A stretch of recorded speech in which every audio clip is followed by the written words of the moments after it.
we recommend using a headphone for our podcast. We also recommend you turn off the light in your room and be alone. It will give you the best experience through the paranormal universe.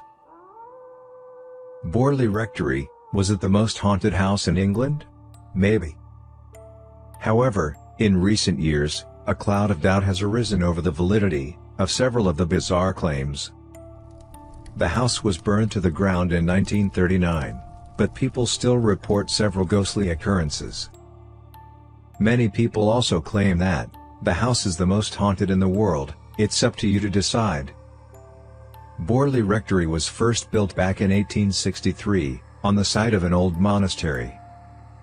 The reports of strange occurrences date back to the mid to late 1800s, however, the first documented evidence of paranormal activity was in the early 1900s. The first reports that came to public attention were from 1928, when the then owner Guy Eric Smith and his wife contacted the Daily Mirror newspaper to report the strange goings-on. The newspaper then took on the help of a paranormal investigator, known as Harry Price. Mr. Price stayed at the house to carry out extensive research for more than a year. In 1939, the house was burnt to the ground, an oil lamp the cause. It was then left in ruins until 1944, when it was demolished.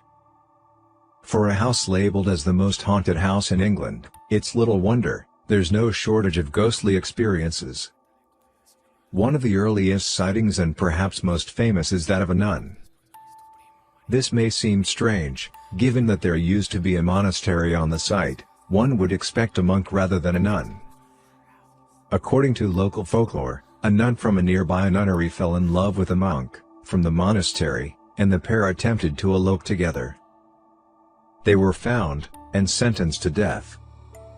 The monk was reported to have been sent to the gallows in the monastery, whilst the nun was sealed into the walls of the nunnery alive. This nun is believed to be the one that is seen on the grounds of Borley Rectory, looking for the monk in the hope of running away together once more. The nun has been seen and heard several times throughout the years. She seemed to be most active during the time in which Reverend Harry Bull lived there. The next most significant report comes from Eric Smith and his wife. They reported mysterious footsteps, doorbells ringing of their own accord, and poltergeist activity, which occurred numerous times. Eric Smith and his wife reported their experiences to the Daily Mirror newspaper, which then arranged for the paranormal investigator Harry Price to stay and investigate. Whilst staying there for a little over a year, Price witnessed the reported poltergeist phenomena. He was said to have gotten in touch with the spirit of past tenant Reverend Harry Bull, who died there years before. After numerous attempts at exorcising the property and continued media intrusions, in 1930, Mr. and Mrs. Smith left the house for good. The following residents of the house were Reverend Foister and his wife, Mary Ann. They both were to continue to experience all the same phenomena that Price and Smith had witnessed before them. However, the poltergeist activity seemed to get more aggressive, with reports of smashed glasses, broken windows, and Mary Ann being thrown from her bed by an unseen force. The couple was to also experience otherworldly messages on the walls, which defied any logical reason like other reports.